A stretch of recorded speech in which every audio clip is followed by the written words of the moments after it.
What's going on, y'all, man? It's your man, Jeff. Follow me on Twitter, PhillyFreck215. Yo, what's up, y'all, man? It's Pastor Carl Day, man. As I say every week, man, the only pastor/sports podcaster in America. Follow me, man, Pastor Carl Day, man. Troll Free Sports. Another great episode we going to bring y'all today. Episode 3. We doing the ranking episodes, man, the next couple weeks. 10. Yeah, we going to be doing top 10 rankings for certain positions. And, you know, we told y'all before, man, we don't always agree on everything. So we agreed a lot, man, you know, pertaining to the draft. But we're pretty sure tonight, you know what I'm saying, there's going to be some disagreements tonight. Yeah. So we haven't seen each other's list, so this all. Yeah, we haven't even saw each other's list. Normally, see it's going to be real. Right. Normally we talk the day before or, you know, the day of, and we just go over things just to, you know, be on one accord. I drove straight down here from New York, been working all day, man, and you know, Jeff been too, so we just haven't even discussed our list. So like, yeah, man. So this gonna be a fun episode, man. And shout out to the listeners, man. I heard we got one more country, man. We got Canada that tuned in, man, and we in like 15, 16 different states. We need to be in all 50, you know. So spread the word, man. If y'all really feeling the show, again, you know, we just trying to bring y'all some real football talk, man. For the most part, very unbiased opinions. And just really intellectually break the game down, man. From how we see it, how we view it, you know. Absolutely. You know, we don't get swayed by PFF rankings and Google and everything else, man. Like, nah, we really watch tape, man. We argue from a logical perspective, man. So, but yeah, again, man, shout out to those that subscribed and everything, man. Second episode, man, the draft reaction show. Did well, man. So it's really improving. It's picking up, y'all. Thank y'all for the love. Real talk. Everybody to take the time out, man, to just listen to us, man. That's dope. So we just trying to provide y'all with some quality, man. Absolutely. So we doing quarterbacks, running backs, wide receivers tonight. Hold on, before shout out to the Sixers too, man, getting the third pick. That was a big move last night, man. Yeah, I mean, Josh Jackson, don't screw it up, man. Let's take Josh Jackson. Well, listen here, man. As a pastor and preacher, man, I don't know how I got to adjust my prayers, man, but, you know, the Knicks was projected to get the 7th pick and somehow had a 20% chance to slide back to 8th and slid back to 8th. Whatever curse the Lord has on the Knicks, man, like, please, God, just show us some mercy, man. But, yeah, man, so definitely going to be an interesting show tonight, man. We're going to start with the quarterbacks. We're doing top 10. You know, and I guess, like, yeah, man, I guess, you know, Jeff will give – we're going to go in order. But, Jeff, what we do is we start from 10. We'll start from 10, and work our way up. That's what we do. We'll start from 10 and work our way up, man. Starting with the quarterbacks, man, this is definitely going to be a good show, man. I can't wait. And Jeff will give his 10th, I give my 10th, and we can go ahead. Back and forth. Yeah, we can go ahead and do it that way. You go to your 9th, and, you know what I mean? Boom, boom, boom, boom, boom. Say no more, man. So let's kick it off. Number 10, man, Marcus Mariota, man. Ooh. Yeah, dual threat quarterback. I think he, like, what the league is looking for in a quarterback, like the future, like where it's headed. But, yeah, man, he, like, in the red zone, he's just ridiculous. No turnovers. Like, his numbers is ridiculous in the red zone. It's like 30 touchdowns, I believe, something like that. Passer rating crazy, mistake free. There was a lot of questions about when he came out. You know, would he make the adjustment, being in the shotgun, that Chip Kelly system in Oregon? But he's doing very well, and they got him some weapons this year, so I think he's going to take that next step and go up. But Marcus Mariota, man, like he one of the future top. I think he's going to be top 5 in a couple years, though. Ooh, top 5? In a couple years, yeah. I think he's going, like, the future, like the next era of quarterbacks. Like, once, you know, Brady, Breeze, and them guys step to the side, Rivers, Eli, Eli not top 10, but I'm just saying that era of quarterbacks, I think he's one of the future great ones, man. Yeah, Marcus Mariota, man. I could live with that. But top 10, man. We starting with 10 over here. And I'm going to go ahead and shake the table right now, man. Number 10, I got Rayne Dakota Prescott. All right? I got Rayne Dakota Prescott. Now, I'm going to tell you right now, yo, listen. I wrestled with this, but at the same time, Mariota was still a little inconsistent for me last year. Dak Prescott came into the league, man, enormous amount of pressure on him. He played without Dez Bryant at times, played without Tyron Smith at times. Lyle Collins go down, boom. The kid does not get rattled. He dealt with the issues and the pressure of having Tony Romo looming over his head and everybody waiting for him to lose. He wins 13 games in his first year, makes the Pro Bowl. And you talk about not turning the ball over. The kid turned the ball over 4 times last year. You know what I mean? Made big plays and came back in quite a few games in his first season. And then even in the playoffs, they was down 28-3 and tied the game up. And Aaron Rodgers turned into Aaron Rodgers and played Houdini on 3rd and 20 or 3rd and 30 and took the game. But Dak turned it up. So, like, I feel like, going into 2017, and that's another thing I would like to say, too. Some of these projections and some of these, where we placing guys, we're talking 2017, going into 2017 season. Right. So, going into 2017, not to mention, if you look at the second half of the season with Dak Prescott, when him and Dez Bryant finally got on the same page, because remember now, he didn't even have all training camp to work with Dez. You see what I'm saying? It was about Romo being back, Romo being healthy again, and people just thought Romo was about to go into the season. And let's not mention that Kellen Moore was supposed to be projected to be the backup. You know what I'm saying? So Dak didn't have chemistry with Dez Bryant going into the season. Dez Bryant got hurt. But as Dez and him caught fire, you know what I'm saying? Dez turned back into an animal. He was hitting Cole Beasley. Cowboys add Ryan Switzer to the offense. And you're going to see, and Jason Witten's still there. So I really got Dak Prescott right now being at number 10 right now in this NFL going into 2017.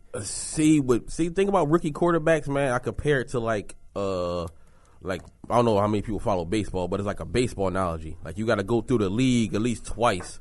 So I wouldn't, put a rookie, off of one season, even projecting, because we still got to see how the defense is, because I take it back to 2013, Nick Foles.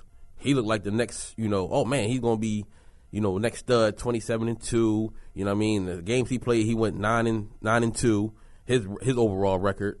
You know what I'm saying? But the next season came around. Nick Foles played in the gimmick offense, dog. He still produced, It was a gimmick offense, man. He still produced. Dak played in the real offense. And not to mention, look, to answer that, though, Dak literally just was on a show. He was just on a podcast, and he said the same thing. He said that's garbage. Because he's at the same time when people say that whole, or the quarterbacks, they get a book out on you. He said, I play against the defense, too. And that means you still get to go back as a quarterback and still see what you didn't do right or what you did do wrong against other defenses as well. Oh, yeah, of course. So at the same time, that worked both ways. And Dak Prescott basically said and confidently said, he ain't even worrying about that. So, again, man, his work ethic, his leadership, and the way that he kept that team together, man, in spite of everything else against him, man.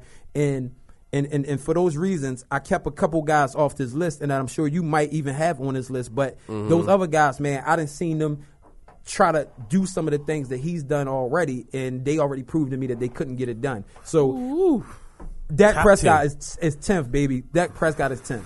Right now, I can't confidently say it's 10 quarterbacks definitely better than him. Oh, man. Especially at what he's my done. list, y'all going to see my list is better so than listen, him, man. All right, 9, man. I'm rolling into 9, man. But Dak Prescott is 10, y'all. You know what I'm saying? Y'all heard me say it, man.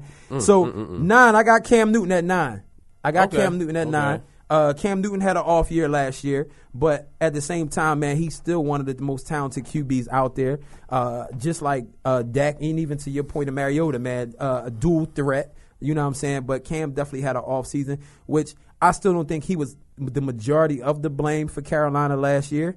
They had a lot going wrong for him and just never really bounced back from it. And Cam was getting his bell rung too. But yeah, I got Cam Newton at 9, man. I just still think, man, he can make every throw for you, man. He's a fighter, man. The dude really, really try to will his team to win in those games. And he's Cam Newton, man. So I got Cam at 9, man. Cam, see, he's not even, in my top 10. But whoa, I see. Thing with Cam, he's a good football player, but like as a pure quarterback, he's more so, like I said, a football player. No, I'm looking, man.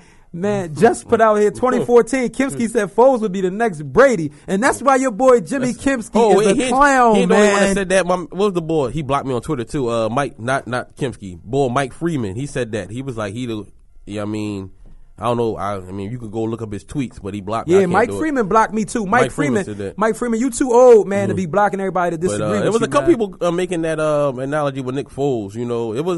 It wasn't just local hype. Gimmicky Everybody was offense. I told you that. Don't lie now. I told you that from the jump, man. Gimmicky offense. Oh yeah, no doubt. Offense. But you 10-6 first year in the playoffs. You know what I'm saying? You don't listen to none of that. This, you know what I'm saying? Like this, we can say the same thing about right now about your 10th quarterback, man. You know what I mean, we gonna see though. But yeah, like back to Cam. So Cam not in your top 10. As a strict quarterback, no, he's a good football player, but as a pure quarterback, no, I don't. He had the one good year when they went to the bowl. Other than that, he been Ted Ginn been his best wide receiver outside of Olsen being a tight end, man. Yeah, I understand that. Come on, man. Ted Ginn been to like 6 different teams. But he got Olsen. He had had the running backs and all that. Had the defense and stuff. But Jonathan Stewart that can't stay healthy. Man, what was the other man? The other big boy name? He had D'Angelo Williams back then. You know what I'm saying? They had a nice little rushing attack. But yeah, he just don't do it for me. But yeah, my number 9 quarterback, Derek Carr, man. Oakland Raiders, you know what I'm saying? Ooh. I think, like I said, going into the future, I think he's the most talented out of all the young guns right now. You know what I'm saying? I would take him like out of Wentz, Dak, Winston, Mariota, stuff like that. I think he's the top dude. And I think every year he just got better, and better. And I think this year he's going to go ahead and take the next step. But yeah, I love everything he do, man. Like he straight leader of that team, arm strength, athletic ability, not super athletic, but he can move in the pocket and, don't turn the ball over. That's another thing, and he got the weapons to go with him. Got Cooper, with Crabtree. But I really like Derek Carr, man. Yeah. And they said he about to get a big deal too, like on some Andrew Luck type numbers. So I think he deserves it though. Like good young quarterback, man. Stud. Wow. Yep. I like Derek Carr. So that's now cool. I'm gonna go into my number 8. You know what I'm saying? The wily vet, man, Phillip Rivers.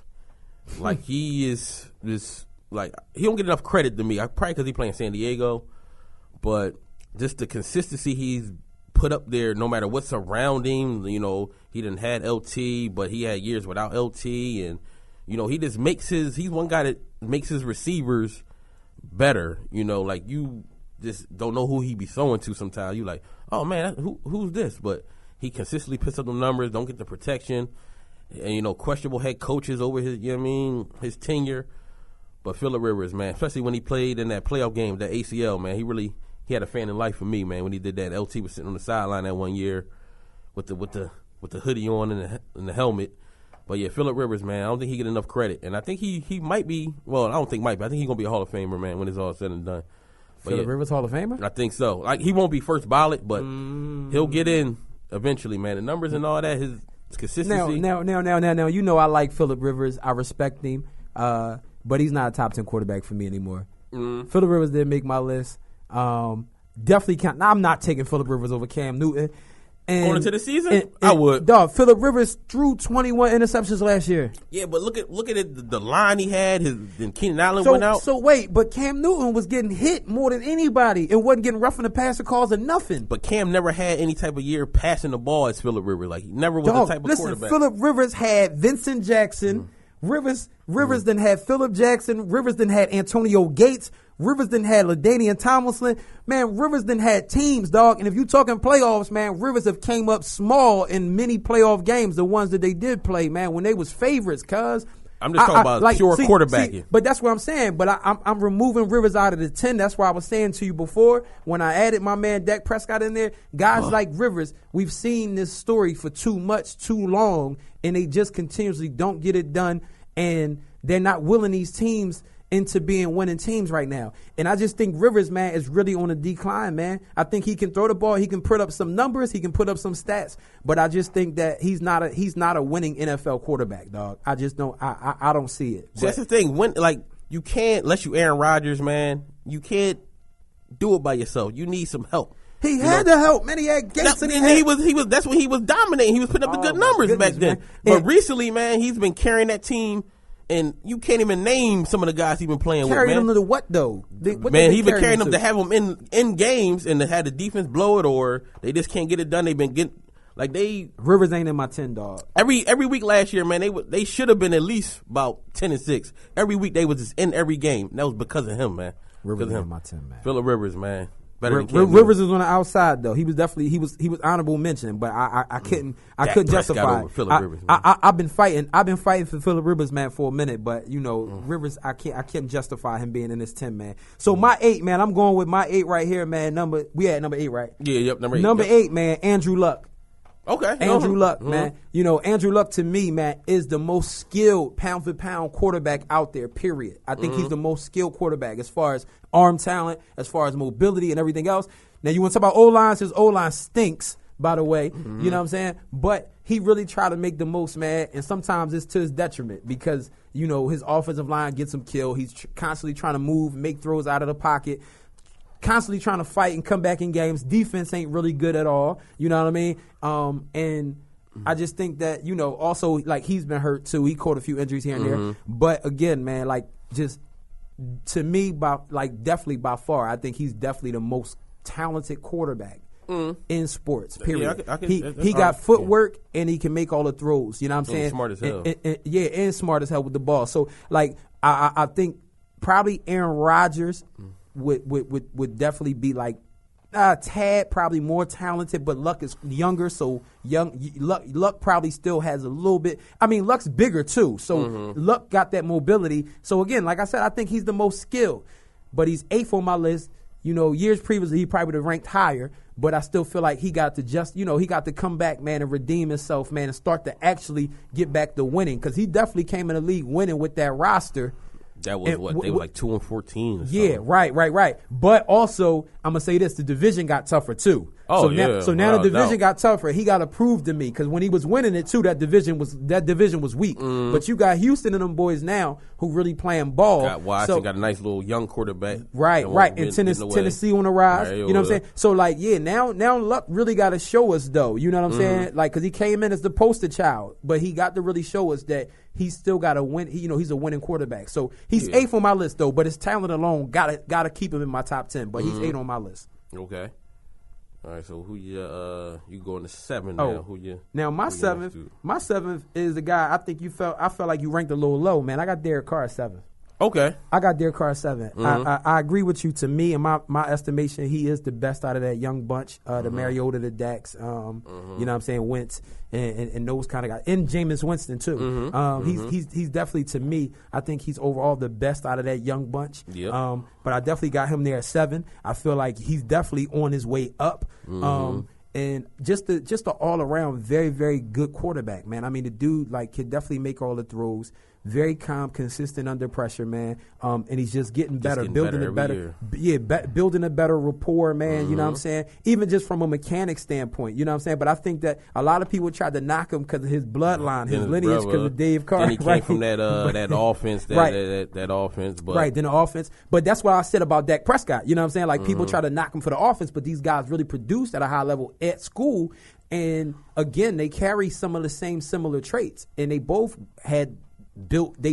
really, really won quality games, and many people try to knock Dak because of his support and cast. Yo, we on the next quarterback, man. Stop bringing it, man. We on Derek Carr, man. Listen. No, Derek but Carr. I'm saying the argument is the same because Derek Carr, quality receiving core, got one of the best young wide receivers in the game, Amari Cooper, you know what I'm saying? Also got one of the best offensive lines in the game, you know what I'm saying? So many people was trying to take a knock towards Dak for that, and it's like, no, these guys literally, but Derek Carr played big and played huge in big moments last year in Oakland, and in some tough games, because although he got pieces on defense, like Khalil Mack, but at the same time, I'm about to say, the defense still was terrible. So, again, man, shout out to Derek Carr, man. He's 7th on my list. Okay, so my number 7, man, Matty Ice, Matt Ryan. Whoo, 7th. 7th, yeah, man. Yep.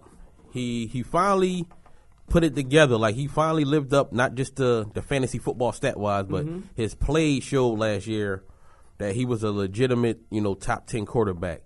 They built that whole offense around him. When they solidified, they brought Mack in there, helped that offensive line out. He got them 2 stud running backs in the backfield. Julio, who we going to get into later, I think he finally took that step to be taken serious. Like, he was always the butt of jokes and, why they call him Matty Ice, he never get it done. But last year he showed that, he didn't, in the playoffs, Green Bay defense wasn't, nothing special, but he showed in the big game, he put that team on his back and blew them out, man. And they should have won the Super Bowl, but if Shanahan, forgot to run the football or whatever that was. So I don't even blame him for blowing the lead in the Super Bowl, but yeah, Matt Ryan, man, finally put it all together last year. 6. No. 7. 7th. Wow. 7th. Yep, 7th. Yep, 7th. Now, going into number 6 now. Wait, hold up. Yeah, number 6. Andrew Luck. I got Andrew Luck just a little bit above, just on his talent perspective and the skill wise. Like you said, all around, just does it, gets up consistently, man. Like tough, smart, like just clean cut dude, man. There's no problems with the man, like none of that. Like I think they finally got a GM in there now, and Ballard, that can finally put a team around him. You know, they building that defense up a little bit now. But I think eventually they're going to put the offensive weapons around and get him an O-line, get him a nice running back. Because, you know, Frank Gore ain't got that much left. But, yeah, Andrew Luck, man, you know, he just does the most with less. He, like my man told me on Twitter the other day, man, he was like, he the Westbrook of the NFL. Yeah. Like, he do everything. That's a good comparison. Yeah. But, yeah, Andrew Luck, man, number 6. Well, I wouldn't say he do more with less, though, because – you got to think. Moncrief was a high draft pick. Was got like, T.Y., but that's about it. T.Y. Hilton, he get busy. T.Y. Hilton get busy. You know what I'm saying? And, you know, so like, and even at tight ends, man, they had Fleener at one point who really just didn't pan out. Yeah. You know what I mean? Dwayne Allen. I don't really think he does that good with tight ends, though. Like, and that's just me personally. I think I was kind of shocked because he played with Fleener in college. Yeah, I'm about to say, like, that was the whole thing. Yeah, that was weird. But I mean, even the fact that they drafted Philip Dorsett, who just hasn't really done much of anything, but took him high. So it's like they've been investing in his offense, his wide receivers, his arsenal at wide receiver. But I do agree with you with the Gore argument, though. Like Gore has been consistent. He's just not that guy that can, you know, you can consistently, all right, here 20 times a game and just take the game over. Like he's not at that stage. Still a great, you know, what I mean, still a nice running back, but not at that stage where he was back in his San Francisco days. But yeah, man, Andrew Luck, number 6. All right, I like Luck though. So I mean, I had him 8th, you had him 6th. That ain't that big of a difference, man. So number 6 for me, man, I got Big Ben. I got Big Ben at 6. You know, Big Ben. You know, he had a good year last year. It wasn't his best year. You know what I'm saying? Like, you know, I think he's starting to slip a little bit. You know what I'm saying? I mean, he plays in a system there in Pittsburgh where it's definitely he has some weapons, got a lot of speed around him, and got one of the best backs in the game, Le'Veon Bell, and one of the best O-lines in the game, too, as well. You know what I'm saying? And, you know, if you see this, man, it's a recurring pattern, man. Many quarterbacks need weapons. So, like, people keep talking about my man Dak. I'm going to say it again. You know what I'm saying? Quarterbacks do. It is a lot of quarterbacks in the league that had to help. But anyway, Ben, like I said, definitely still one of the best passers in the game. I got him 6. I think we starting to see a little bit of the slide. The mobility's not there the same, and of course, after getting beaten battered the way he is, and he getting up there in age. Because I heard he was even contemplating retirement. You know what I'm saying? Yeah. So, like I said, I think Ben's sliding a little bit, but at the same time, man, you know, 6 ain't bad when you talk about top 10 quarterbacks. I like Ben though, and I put Ben there at 6, man. So that's who I got at 6, y'all. Okay. Oh, and I got to say my 5th. Right. Now, yep. All right. So we rolling in the 5th, man. 5th. My man Russ Wilson. Russell Wilson, man. I got him at 5th, man. Highly respect him, man. Russ, now you talk about got to do a lot with less. You know what I'm saying? Jimmy Graham washed. You know what I'm saying?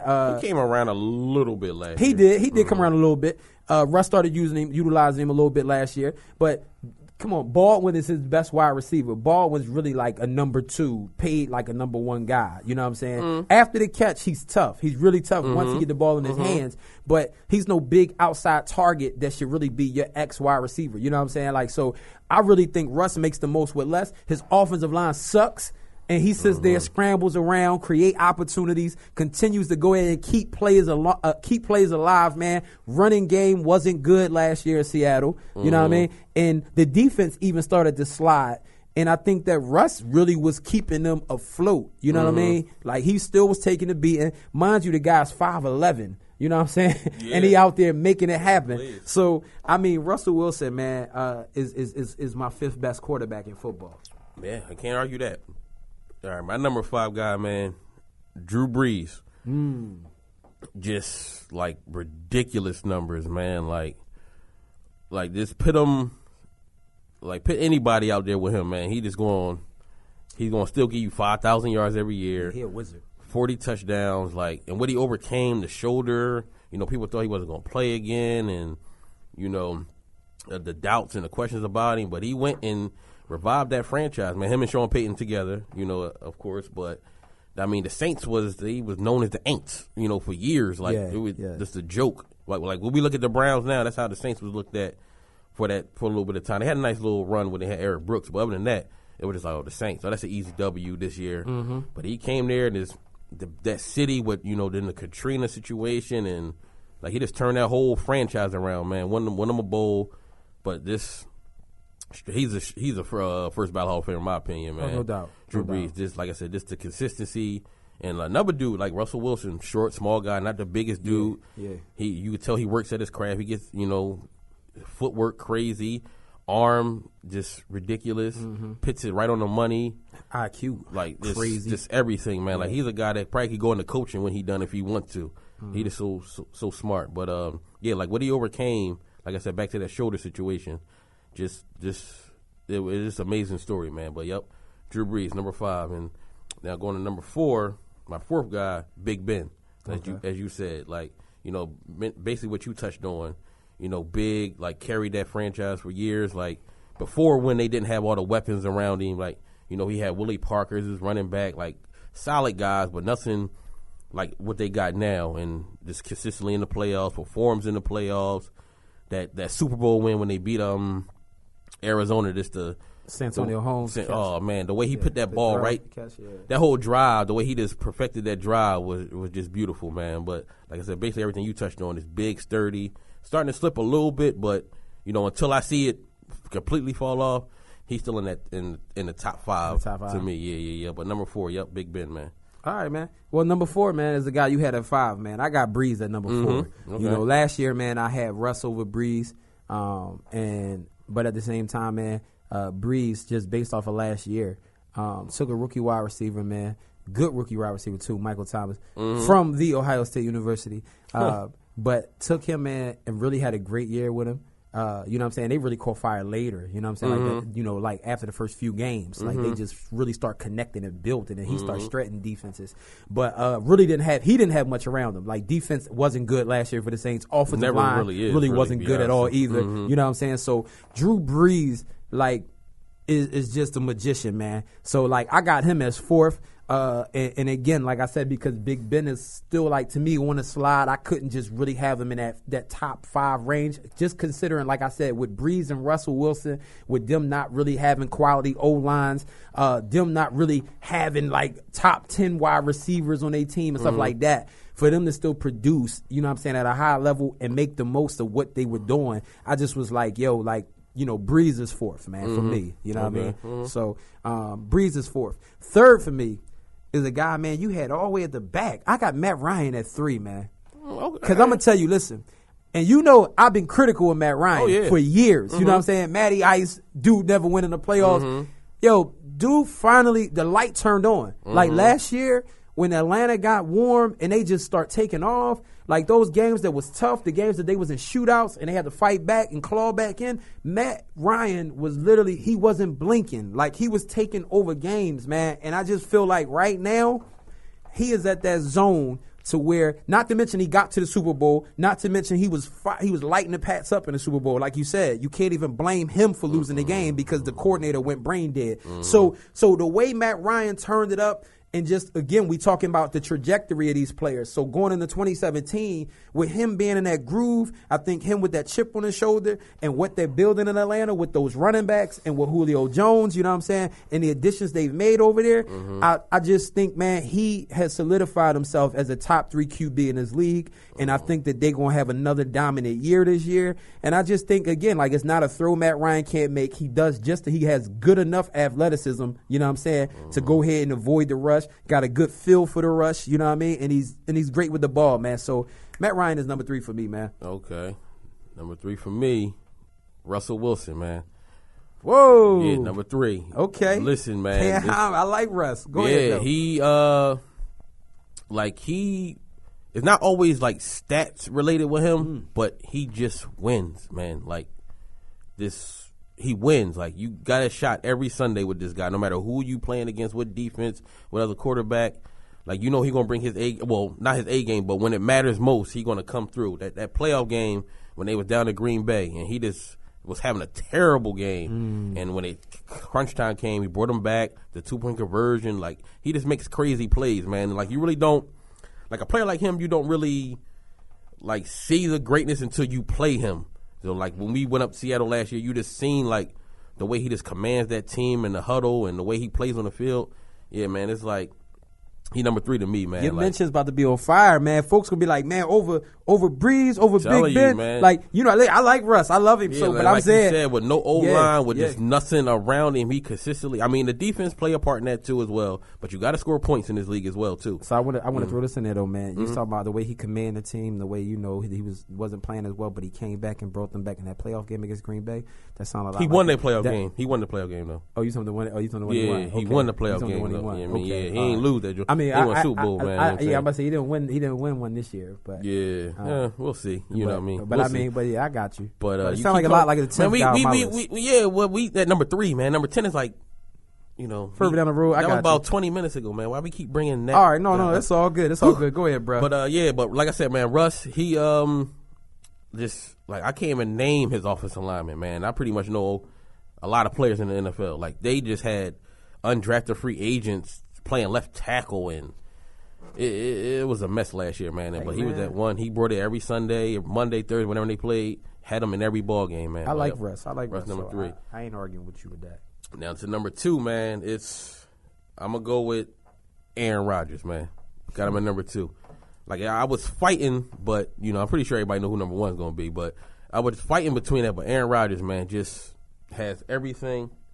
Just has everything you want in a quarterback, man. Like, and that's another guy that he has some wide receivers, but like he's one of the few quarterbacks that you can have a game plan throwing the ball 60 times a game and it won't hurt him.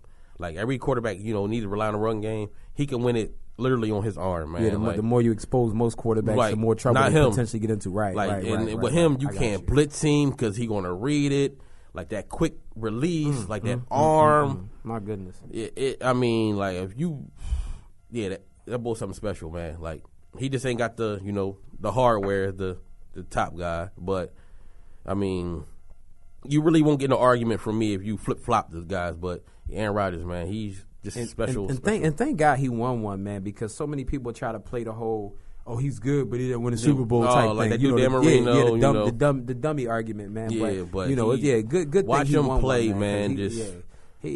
Like we should be blessed to watch Aaron Rodgers play. Like seriously, play the quarterback position. You know what I mean? Like really, the way he does it, man. So I'm gonna go right into my 2 too, man. And this is where we agree at, because I got Rodgers there, of course, for all the same reasons you said, and even just from a talent standpoint, man. He's definitely nothing he can do. He can't do. He's definitely more talented than the guy I got at first. But I pay homage to the guy at first. But Rodgers definitely everything you want from a quarterback, able to keep players alive, you know what I'm saying, just dangerous, you know, from whatever the distance is, even throwing Hail Marys up as we've seen, you know what I mean? Like we'll pick you apart. Like you said, Jeff, you can't blitz him, you know what I'm saying, because he's going to throw it, he's going to pick that apart. You can't give him time, and even if he needs time, he'll create time, you know what I mean? Like just an amazing quarterback. You can place him anywhere in the league, and he'll just prosper and thrive. Like I said, I think outside of Luck being like the most physically talented quarterback because of his size and combination of everything, I think Rodgers is right there, you know what I mean? But Rodgers isn't, like I said, as big as he is. But, I mean, just A-Rod's just a beast, man. So he's number 2. And then, of course, number 1, we both got Brady. Tom Brady, for obvious reasons. The man got, you know what I mean, XYZ amount of Super Bowls. The only thing I can potentially say is, would Brady be Brady anywhere else? That we'll never know. I mean, even he said it. You know, when they asked him the other day about you consider yourself the greatest, he said, well, I'm more so a product of my environment. He said something in those type of words, like what's around me, you know, my situation. So even he said it when they asked him, do he consider himself the GOAT? But, you know, it's, you know what I mean, you can say that, but, I mean, we going to talk about what's. And I mean, don't get me wrong. Like, he's fought back in some of those, in those championships. You know what I mean, to come back and win them. But then it's just like, again, I ain't gonna lie to y'all, you know, I put him there because I gotta respect his greatness. But at the same time, you got things like the whole Spygate situation, deflating. It's a lot of stuff that cloud him. You know what I'm saying? Like I wouldn't even be. I'm gonna be honest, and I think like the Patriots are like the darlings of the NFL. A lot of people try to think the Cowboys is, but it's really the Pats, man, because these dudes get away with a lot of stuff. But I still say, he still has to make the throws. You know what I'm saying? So, like, his ability to break down the defense, read the defense, for them to just be throwing any wide receiver in that mix. There. You know what I'm saying? Yep. So, like, he still is Tom Brady in the midst of no matter who's playing with him. So, yeah, I mean, I got to put him there at number one. But, again, like I said, it's to me it can be argued, but some people really won't touch it because they just don't want to seem like they being that guy. But you definitely could. I could see arguments for Aaron Rodgers being number one, but we both agree, man. Yeah. Tom Brady, you got to roll with him. You got to give him his respect, man. Dude won a lot because of they won championships. after the Spygate situation. You know what I'm saying? They won 2 more, and they was on a mission last year, all season, to beat down everybody, man. After that suspension, man. Did it without Gronk. He was out in and out. The health situation. But I will say this, man. But you do got to consider the fact that they still won a lot of games with Castle starting, and Castle has been garbage everywhere else. Yeah, and they won with Jimmy G. Right, they won with Jimmy G. Not to mention those days, man. Belichick, man, was having Troy Brown playing cornerback, and he was a wide receiver for like 12 years in the league. Yeah, you know what I'm saying? So you do got to start the question, like, is it really Belichick? You know what I'm saying? Like, it's a legitimate question. Some people won't touch that, but it's a legitimate question. Oh, yeah. Because, again, like, Matt Castle has not proven to be able to play on any level anywhere else. You know what I'm saying? Trash. Dallas, he was horrendous. You know what I'm saying? So, with the same O-line and everything else that people say that was there last year. But anyway, man, so yeah, that's our top 10 quarterbacks, man. We got to get rolling. And Jeff, man, start us off, man, with the running back position, man, with your 10th guy. I think that this may be kind of debatable on some levels, too. Running back, really, but number 10, I'm going to go with Jordan Howard, rookie. You know what I'm saying? Like, now this is different, like I said, with the, Dak situation, rookie running backs that's a kind of, what you have in a running back when you see that first year. Like, you don't really got to say, got to see him do it again. But, yeah, Jordan Howard, man, came in, second leading rusher. They got a solid O-line in Chicago, but he broke, opened a lot of eyes last year. Possibly could have been a first round pick, was for the injury concerns and everything. Mm-hmm. But a nice stout back, can do pretty much a little bit of everything. But yeah, Jordan Howard, man, number 10. Number 10. All right, 10, man. I got Devontae Freeman. Number 10. Ooh. Yeah, I got Freeman at 10, man. I like Freeman, but at the same time, man, I think Coleman being there too helps him. Mm-hmm. You spoke about Howard. Howard really carried the load. I know Freeman kind of did earlier on his first year in Atlanta, but I think Coleman. I really think Coleman, man, Coleman might really battle him more, and might actually take more time away this coming season. Could end up being the first guy, honestly. But I do like Freeman's style, man. I'll tell you that. He's definitely quick, compact, but strong. You know what I'm saying? He runs tough. But yeah, I got him at 10th, man. I really got him at 10th. Like I said, he got a little more help over there, too, around him. So I definitely, I like Devontae Freeman as my 10th back, man. Okay. Number 9, moving on, I got Lamar Miller. Lamar Miller didn't have no help, really, at the quarterback position. Texans lost some guys on the offensive line, and yet Lamar Miller still produced. I still don't really think they were utilizing him as properly. But as a dual threat, because Lamar Miller can still catch the ball out of the backfield, everything. Yeah, so like good size, everything. Like I expected a really, really great season from him, but he still finished round 10th in the league in rushing anyway. But I definitely like his talent, man. He's really in the prime of his career right now, and I just think that he's going to get better. You know what I'm saying? I think that especially going into 2017. You know what I mean? I think with Deshaun Watson there, giving him some quality quarterback play, and those wide receivers, man, just gelling again, and they really got like good core wide receivers there. Everything from Braxton Miller to Nuke to what's my man name, Will Fuller. Yeah, Will Fuller, and even Jalen Strong, man. Like they have a very young, talented core wide receivers there at Texas. So with the Texans, so again, yeah, I like Lamar Miller at number 9, man. I expect him to have a really good year. Number 9, we agree. Lamar Miller, he my 9th running back.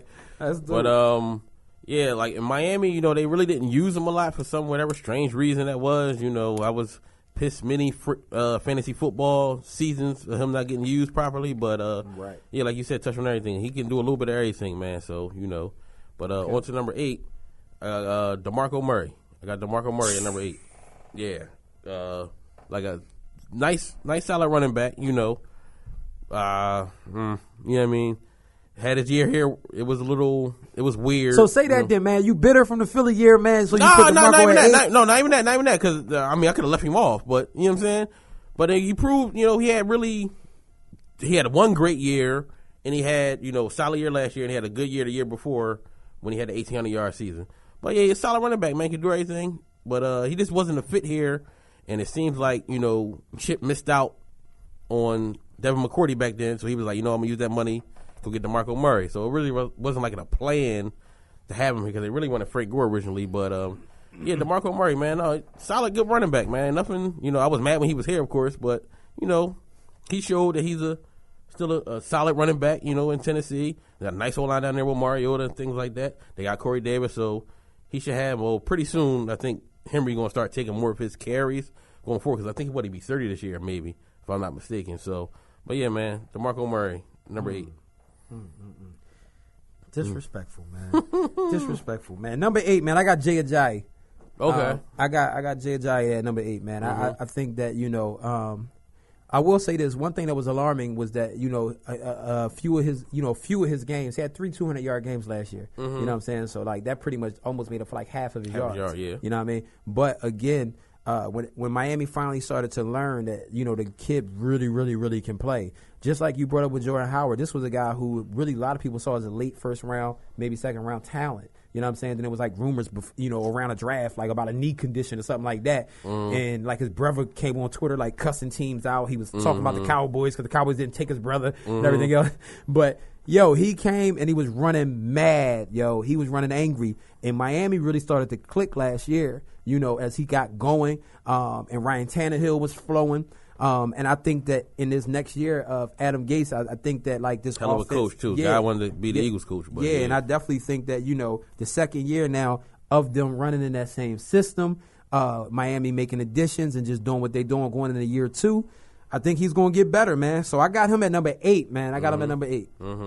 My seventh guy is Jordan Howard. Okay. I got Jordan Howard at 7, man. And I know you were talking about the whole rookie thing, man. But I definitely think, man, the dude is a very, very talented back. Really was tearing it up, man, as far as running inside. Because Chicago, people that's another myth. Like, people be like, he didn't have an offensive line and everything else. They have a very good offensive line. Yeah, I'm going to say, Chicago got a very decent offensive line and invested in that offensive line. Like interior. Yeah, especially, I'm about to say, especially inside. Inside, they have a great core inside. And that's what kills me. Like, these fake football nerds, they jump on there and they just be like, Zeke had a line. And they act like this guy didn't have an offensive line there. You know what I'm saying? Now, if you're going to say Zeke probably had a quarterback and Zeke had, wide receiver, that's another difference. But at the same time, the dude literally, man, is a beast, man. Good size, speed combination. Very tough back, man. Very physical. And I just think that the arrow is only pointing up for him. I feel bad for him for having Mike Glennon there and Mitch Trubisky. And that whole, get rid of that whole administration, man. But at the same time, man, he definitely turned it up, man. He turned it up. And I respect this game, man. So it was definitely a guy I was high on, too, in the draft. And it was just some injury concerns there. But we'll see what he does going forward. But I think the arrow was pointing up for him in 2017, man. So I got him number 7 on my list, man. Okay, so me now, number 7, I got Ty Gurley. Arguably the most talented running back in the game, period. But, his situation in L.A. last year was less than ideal, man. The offense was horrible. Jeff Fisher is horrible. I mean, the offensive line, horrible. Like, it was just so predictable what plays they was running. They wasn't creative at all. So I think McVay coming in there in the second year with Jared Goff, I think he's going to have more. They got what's the name? Cup. Cooper Cup. Cooper Cup. They brought him in. Who I like. Yeah, just to get something around him a little bit, man. So teams can't stack the box, and hopefully Tavon Austin can prove worth of that contract. Use that speed somehow. But Ty Gurley, man, he was literally running. As soon as he got the ball, it was 2 defenders in his face last year, man. And I know for a fact because he was my fantasy running back, so I watched him closely. It cost me a lot of money last year, but yeah, man, it was just horrible, man. No creativity with the offense, like I said. Fisher, I don't even know how he was a head coach for so long. He must have had pictures on somebody in the league, but yeah. But I think with McVay, offensive coordinator, young guy too, man, 30 years old being a head coach, man, that's major. But they say he a real smart guy. Was one of the reasons behind Kirk Cousins' success. They say so. But I think that help him going into his third year. Okay, on to number 6. I got Adrian Peterson. I think he still has a little bit left in the tank, man. Like he always come back after that when he tore his ACL, he just came back. So I think he's gonna do the same thing in New Orleans, man, with Drew Brees. Like still got the speed, the size, like he just a freaking animal, man, freaking nature, man. So I'm betting on him to go ahead and continue. All day Peterson. Yeah, AP at number 6, man. Sheesh. Now, I think he's the god of running backs. That's my guy. Mm-hmm. But he didn't make my 10, man. Didn't make my 10, man. Because I got to wait and see. You know what I mean? Because we talking going into 2017. I personally got to wait and see. And I'm like the biggest AP fan in the world because people normally argue with me. And I told people he's really the greatest back of all time to me. Machine. But if anybody that you won't count out, you definitely don't want to count him out. So, I mean, I can't really. In a great offense, too, now, man. Yeah, I'm about to say, I won't argue too much with that. I'm more fearful of his health and his age. That's my concern. But number 6, man, for me, I got Todd Gurley at 6. For a lot of the reasons that you said, man, I believe that, the Rams got a better coaching staff. Jeff Fisher is terrible when it comes to offensive players in general. He just ruins them. So I definitely thank God that they finally seen the light. I thank God that Goff and Gurley got some help there. I still do definitely think they need to got to do something with Tavon Austin. They paid him and he has talent, but you got to get the ball in his hands. So they got to get creative, man. With getting him the ball, taking the top, taking. He can need to take those defenses off the top, man. Take the top off the defenses. But I definitely got Gurley there. Gurley definitely is a do-it-all guy, man. Very, very talented, man.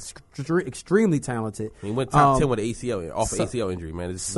I'm gonna say some of the things that I've actually heard though, man, was that he also wasn't as focused and first committed. in LA, man. Yeah, I'm gonna say I heard he wasn't as committed last year either. So that's another thing we gotta be mindful of. You know what I mean? The guy is a young player, and this is what happens, but. Hopefully, man, he comes in dedicated, chip on his shoulder. I do think that he's going to produce a lot better this year. So, yeah, he's 6 on my list, man. Okay. Number 5 for me, Shady McCoy. I got Shady McCoy at 5th. Buffalo, man, and Buffalo ran some plays too, man. They ran a style of offense, man, with Tyrod Taylor, a little read option and all that too to help free up Shady. Shady still got the wiggle room, man. Still showing that he can get it done at a high level, catching the ball out of the backfield and everything else, man. You got to worry about him getting nicked up here and there. He battled some injuries last year, but he definitely still can play. Definitely still Absolutely. To me a top 5 running back. I was when I was contemplating Adrian Peterson, I was just thinking about the rest of these guys, and I'm just like, I can't justify, like, you know what I'm saying, with so many question marks with Adrian Peterson. I was like, I can't get him in there. But so I got Shady McCoy at 5th, man. Okay, so my 5th running back, Devontae Freeman, man. Like you had him at 8th. I had him 10th. 10th. Yeah, the speed element he brings and the way he runs the football, man, and he also a weapon in the pass game. Like I just think he's ascending, Like and you had mentioned Coleman being a guy, but I think Coleman was more of a Shanahan guy. So I think with Shanahan, on in San Francisco, I think Freeman will be more of the lead guy now. He coming up for a contract. I don't know if they're gonna give him an extension before the season or not. But yeah, like I said, super fast, man, runs aggressive. Should have been, like I said, Shanahan should have kept using him in that Super Bowl. They would have had a Super Bowl, man, because he was just killing the Patriots in that Super Bowl. Like, might have been possibly the MVP. They would have kept giving him the rock. So, he's number 5. On to number 4, like you touched on, Shady McCoy, man. My guy, Eagles all-time leading rusher. Just the way he runs, man, is like Allen Iverson on the football field, man. The way he just cut and stop and can do everything. Just consistent, been in the league, going on 9 years. Just a consistent guy, man. Can do it all. Can big play guy, get you the short, tough yardage, can run it all, can do everything. But, yeah, Shady at number 4, man. Man, we really should rumble, man. So you telling me, man, you got Devontae Freeman 5th. Number 4 for me, DeMarco Murray. Listen, DeMarco Murray, again now, years ago in Dallas, told you he was top 5, right? And I didn't even back off of it when he went to the Eagles. I didn't back off my stance. I said, he's still a top 5 back in his league. Eagles fans, they took him in. Chip Kelly brought him into that gimmicky bullcrap offense of his. And then DeMarco Murray goes to Tennessee, where nobody thought he was going to do much of anything. People thought Henry was going to come and be the starter. Dude literally was consistently in that top 3, top 4 rushing in the league all season long. All season long. DeMarco Murray got the ability to break long runs, can get you the tough yardage, you know what I'm saying? And let's not forget, he still can catch the ball out of the backfield, you know what I mean? Like, that was one of the things he definitely excelled at in Oklahoma. His biggest issue earlier on was always, staying healthy. But the moment Dallas wasn't really committed to running the ball, then finally in 2014, they started getting the brain, and they figured they should balance the offense out and really run the football. That's when he breaks off for 1,800 yards. And again, took the season off, man, with the Birds, man. He caught a little vacation from Chip Kelly. Comes back in Tennessee, man. And like I said, he was tearing the league up last year, man. DeMarco Murray, in my estimation, in my opinion, is still a top 5 back in his league. I got him at 4th. It is no damn way Devontae Freeman should be ranked over DeMarco Murray, yes, dog. He should, man. No. And yes, DeMarco Murray proves that he can really be the bell cow back, man. You know what I'm saying? And I'm telling you now, he's going to have another great year with Marcus Mariota playing a little bit better this next year as well. And like you said, receivers. They add Corey Davis. I'm telling you. And not to mention, he gets in the end zone. DeMarco Murray, dog, 4th best running back in football. I'm going to move on to 3. Now, this is where we might get a little, it's going to get a little cloudy. You know what I'm saying? And I'm going to say this, though, but, man, it may, it's going to make some waves. But number 3, man, going into 2017, y'all, going into 2017, number 3 back right now. Le'Veon Bell. I love Le'Veon Bell, and I love him, right? I really do love him. I love the guy. But I'm going to tell you right now, I definitely think, man, first of all, I'm going to tell you this right now. Those 3 right there at the top, you know what I'm saying, it's going to be everybody's top. If they're not the top 3 for everybody, like people on drugs, and they just trying to be different, and they weird. But these 3 running backs, they're interchangeable. You can go any way with any of them. You know what I'm saying? It could all be like A1, 2, and 3. You know what I'm saying? Or 1A, B, and C. You know what I'm saying? But I'm going Le'Veon Bell at 3 for multitude of reasons. Injury problems, you know what I'm saying? And suspension issues, you know what I'm saying? Okay. So, like, he brings a lot of different concerns.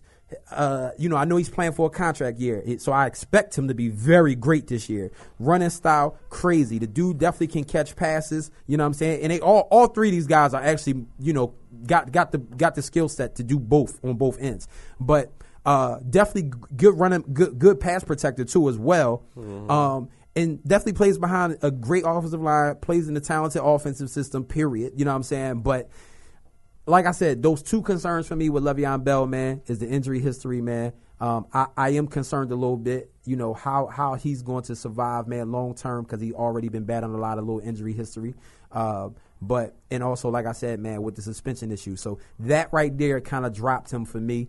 But definitely, like I said, you splitting hairs. But I got Le'Veon Bell at number 3. Okay, so number 3 for me, I got Zeke. Yeah, like even before, when we had moved up last year to number 8, I was like, man, I wanted to pick Zeke. He's, even though, he played for Dallas, but great talent is great talent, man. Like, boy, just, he could do everything. You know what I'm saying? Like I said, I'm not going to call a rookie the best, first year. You got to do it again. See him do it again. But even though I think he's going to go ahead and produce again this year. That's fair. It's only 21, but about to be 22 maybe.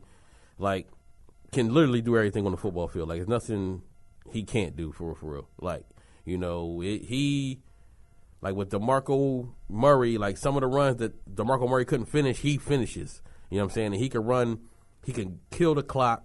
He can take the 70-yard runs like he did against Pittsburgh that one game, or Green Bay, whatever.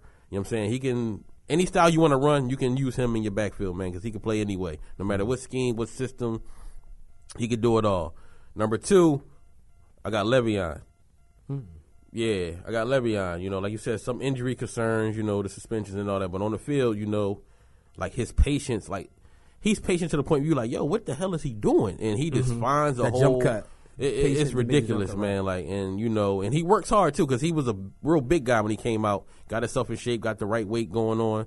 But yeah, Le'Veon Bell, man, decent, great receiver out the backfield, can pass protect. But yeah, man, Le'Veon at number 2, and I'm pretty sure everybody know who number 1 is. But and not to mention too, man, like Le'Veon, when the Steelers drafted him, people was knocking the pick. I told folks that he really is a good back, man, because he played in a tough conference, man. But when he ran a good 40, people just was like, oh, it doesn't translate on film. Yeah. And then he really sat there and just was like, oh, y'all don't believe me? Yeah, so it's crazy, man. But yeah, so definitely, man. And again, like I said, man, we split hairs here because, 2 for me, man. I got David Johnson. I got DJ, man. Again, man, I was a fan of his when he was coming out of the draft. People didn't know was he was a receiver, was he a running back, you know what I mean? But he really could do both. And he proved it last year. I mean, the dude finished like 11th in receiving, not to mention he was killing it on the ground too. You know what I mean? And then a lot of people try to say, oh, well, he don't have offensive line. And it's just like, where do y'all get this from? Because the Cardinals' offensive line, though, from a running attack standpoint, let's not forget when Chris Johnson was there just a couple years ago, people thought he was washed up and he was balling in Arizona. You know what I'm saying? So, but also David got a great head coach. Yeah, I'm gonna say great head. Yeah, Arians definitely great mind, man. Carson Palmer I don't know, man. He just packed his lunch up last year. Yeah. But I mean, but David Johnson, man, I just think that again, going into 2017, I feel like his arrow just continues to go up. Not to mention he's younger too, you know what I'm saying? I think him and Zeke are the younger guys, you know what I'm saying? So, and I mean, Le'Veon Bell's still only 26. So No, Bell like 24, dog. Oh, 24, 25? Yeah. Well, or 25, I think. Yeah, but be 25. But yeah. Okay, but not to mention again, like I said, his issues, kept him at 3 for me. But I think that David Johnson can do everything, you know what I'm saying? I don't think he is as great as a pure runner as Zeke and Le'Veon. He's so new to the position. Right. He's still new to the position. You know what I'm saying? And from a vision standpoint, you know what I mean? He's a one-cut guy, boom, and he got speed, and he bases his game off of speed and athleticism. But I do definitely think, man, just as a dual weapon, man, and just being able to do so much, man. I got him at number 2, though, man. Going into 2017, like I said, basically, man, they all pretty much are transcendent talents and, elite runners. But I got him at number 2, you know what I mean, as far as what's the name. So, of course, number 1 for me, going with my man Ezekiel Elliott, man. I mean, as you should. You know what I'm saying? And I mean, again, like I said, it's arguable. But at the same time, man, coming out in the draft, I've been talking about Zeke Elliott, man, just even as a sophomore, man, freshman, sophomore, just like, this kid really is amazing. Going to be a top 10 pick, and I wasn't even expecting us to be able to be in position for a top 10 pick, but we went 4-12. Thank God. But anyway, the kid does it all, man. And not to mention, the first 2 games of the year started off slow, destroyed the league, afterwards. You know what I'm saying? Really caught on. To me, I think he was just going too fast, taking off too fast, wasn't letting the plays develop in front of him. You know what I'm saying? So people started to try to question certain things, not to mention his ability, man. Like when you watch him, he set up linebackers. Like literally his footwork, his vision. He will set a linebacker up and then literally make another cut and just change directions at a ridiculous rate. And mind you, he's 220-something pounds. You know what I'm saying? So his size-speed ratio is crazy. Not to mention he almost had 1,000 yards after contact. So people sit there and talk about the offensive line, and this dude literally led the league in yards after contact. Second level guys don't really stand a chance, you know what I'm saying? And not to mention Dallas also was pulling them off the field on third downs because they was wanting Lance Dunbar to be the third down back. So this year, Jerry Jones and them said it. They came out and said it. They're going to utilize this guy on third down because he caught the ball in Ohio State. So I don't even know what Dallas was thinking about. You know what I'm saying? You got one of the best, automatically came in the league as one of the best pass protecting backs, period, because he loved it in Ohio State. The guy loves contact, but he'll also jump over top of you. Like you said, Jeff, he can run in any system. So with them bringing him into this year 2, he's playing behind that offensive line. And again, he's just has an elite skill set, period. You know what I'm saying? Can run the ball, can catch the ball. Dallas is going to utilize him more in the passing game. Again, I'm projecting this as well, just saying going into 2017, man. And not to mention, he finished with almost 1,700 yards last year, and he set out the last game. So, again, I expect this guy to do even better, maybe even potentially crack that 2,000 yard mark this year on the ground, man. So, I got Zeke Elliott top at number 1. Yeah, well, David Johnson, you know what I'm saying? Like you said, it's splitting hairs, but I just think, if you put him, like, with the talent that Le'Veon and Zeke has, I think it'll take his game to another level because – teams can't solely focus on him. They would have to worry. I mean, Fitzgerald, he's great, Hall of Famer, but he's not Fitz of years ago. And also, Carson Palmer had a shitty year But last year. they was projected to be a Super Bowl contending Yeah, that was team. all projected on Carson Palmer. You know, they thought he was going to have an MVP type season. But the year before that, man, and the 2 years prior, they was showing to be a good team, and everybody was complimenting the wide receiver core with Floyd, with Fitzgerald, and what's my man John Brown. You know what I'm saying? Mm-hmm. Yeah, the speedster. So I mean, we can't say he didn't have weapons. But last year they didn't show up. You know what I'm saying? Like it was just the quarterback position and that takes offense. everything. You know, if you ain't got to worry about the quarterback, I'm not gonna worry about the receivers. You know what I'm saying? You like, man, I ain't worried about Carson Palmer. We gonna stack the box, stop David Johnson, and he still, you know, did what he had to do. You know what I'm saying? So he did what he had to do. You know what I mean? So, and as like I said, he's a natural receiver. So out of the backfield, I'm gonna take his pass catching ability over Zeke and. You know, and in Le'Veon, but like you said, it's all right. Split hairs, you're you know. right, and I mean, because I'm not trying to take away from DJ either, because I got him at number 2. So we, you know, I mean, we all got him all in the same range. But you also got to say too, it's part of the reason why he had such a great year receiving was because you know what I'm saying the quarterback was just dumping it off, and they played catch up in a lot of games. You know what I'm saying? So some people could say, well, a lot of that too was like just doing garbage time, coming back, trying to just dump it off to the running back because it fits in them. And you know, what's his name? Palmer has like a at least a half decent year. Most of those opportunities are going to the wide receivers. I mean, don't get me wrong, his ability still like his wide receiver ability. His skills, that's his skill set. Period. But I'm saying a lot of people kind of was like, oh, he finished with 1,000 yards receiving, or you know what I'm saying, all the total combined yards. But I think that you know people still got to take into account. You know, that the usage was crazy because, you know what I'm saying, that's just, that's how many times they was just going to him and utilizing him too. But, I mean, like I said, I got him at 2, you got him at 1. So, you know, that's really nothing. We split the top 3 is everybody else, in my opinion. You know what I'm saying? No doubt. I agree with you there, man. I agree with you there. Oh, now, one guy that I think, you know what I mean, I left out, you left out as well, but I think he's right there, getting close to there, man. I got Melvin Gordon coming up too. You know what I mean? Yeah, I just think he got a, you know, like I said, once they got that O-line, you know, situated, they added 2 guards in the middle. I think that'll help him out. He played good last year. Yeah, and he gets touchdowns. I left Jay. It was between me. It was Jay Ajayi or Adrian Peterson on my list. I'm like, I'm gonna go with AP. I gave it 9 over Jay. Yeah, I respect that, man. You chose the God, man. I respect that. Gordon and Ajayi was like the next 2 backs on that would have been on my list, but yeah, they had to get, you know.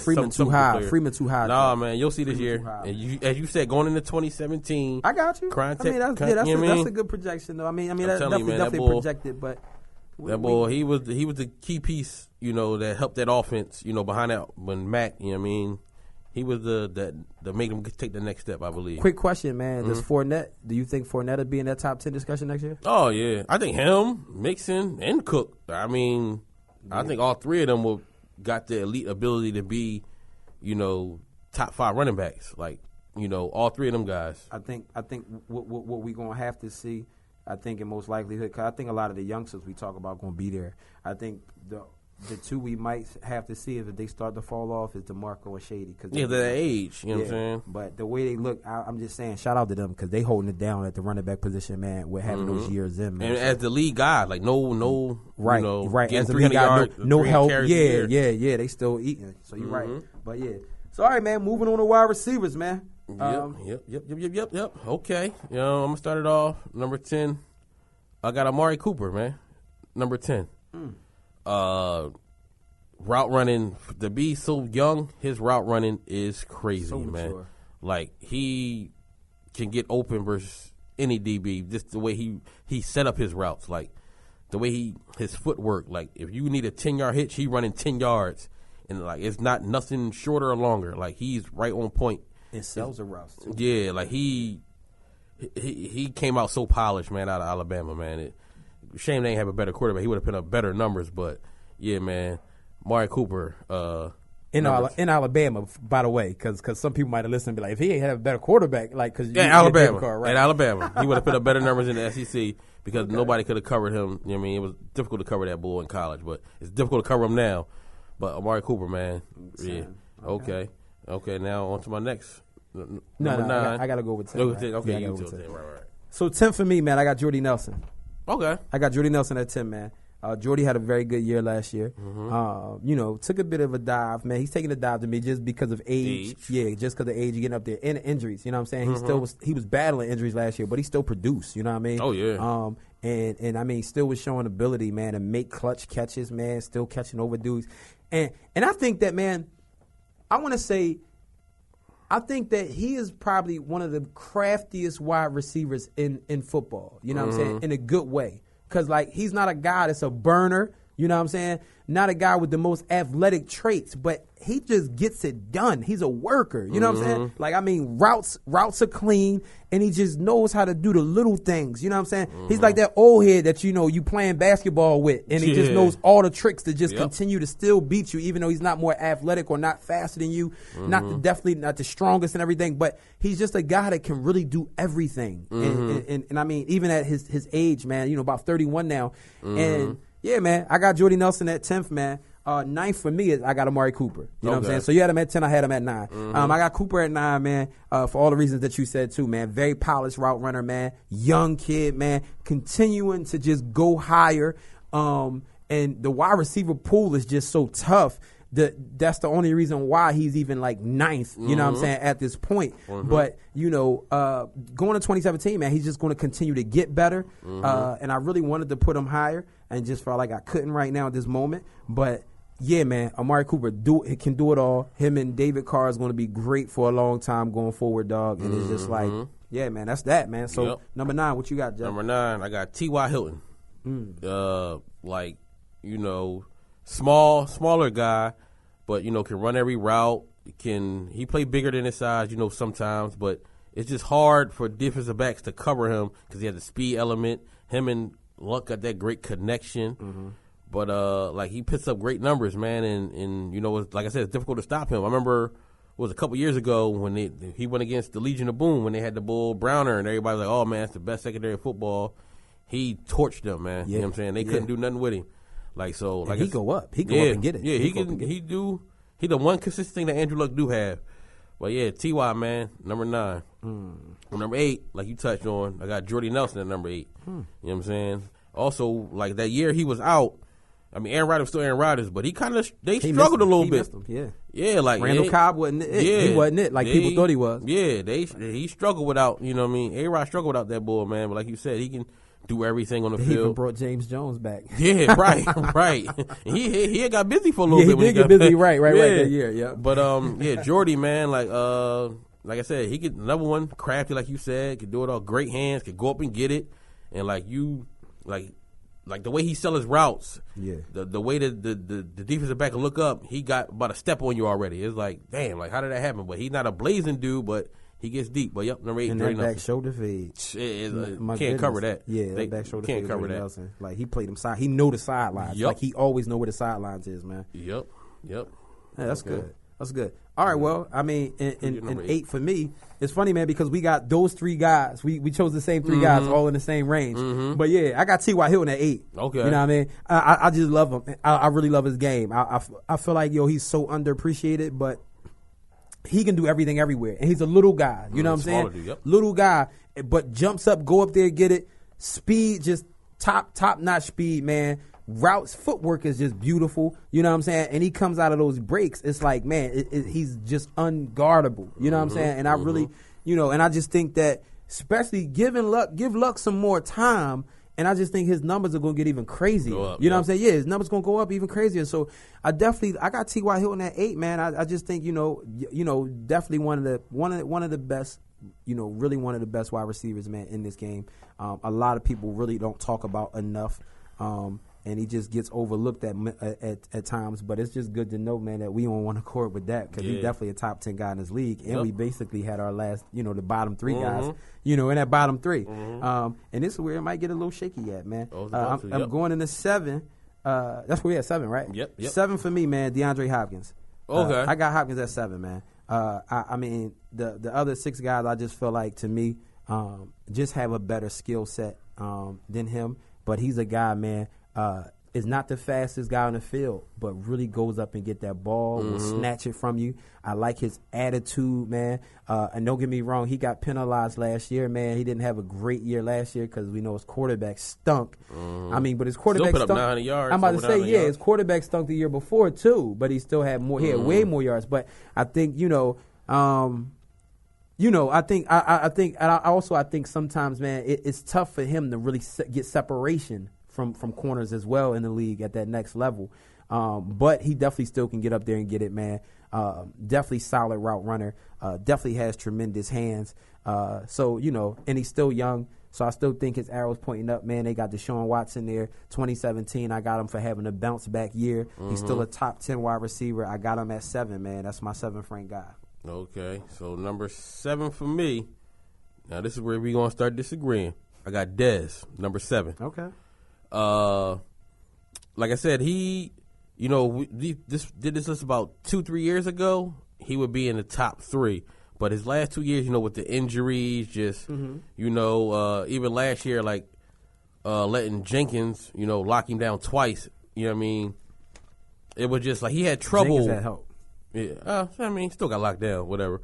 But he had him no catches, man. What he had, 1 catch one game, no catch another game. Pretty much cost Dallas that second game, man. He was the fumble. Yeah, he just had, you know what I mean? But to that credit, but that secondary, the Giants shut a lot of people down. I'm about to say they shut a lot of people down. Yeah, of course. But they played great ball. Yeah, this thing, like I said, with the injury questions, is he, starting to kick in? Damn, is he wearing down? Because the way he played when he get the ball, Physical he plays like style. a running back. So is that wearing on him? So going forward, we got to see if he the Dez old or is this the start of his decline. You know what I'm saying? And like you said, and back to our draft episode. Matt, was the first episode, you were saying maybe Dallas, maybe possibly if Corey Davis fell or started to look for another receiver to potentially, because Terrence Williams not it. No, take over, for Dez. So I think that's a question mark. You know what I mean, going forward with him. And like you said, Dak more so like the shiftier guy, like the Beasleys and the Switzers and all that, where they phase Dez out a little more, where they build that team more around Dak's strength or But it's a question, but. Okay, on the number 6. Valid points. I won't argue that. I got Hopkins at number 6. Okay. You know what I'm saying? Because, like you said, he don't have all the physical talent, but he just gets it done, man.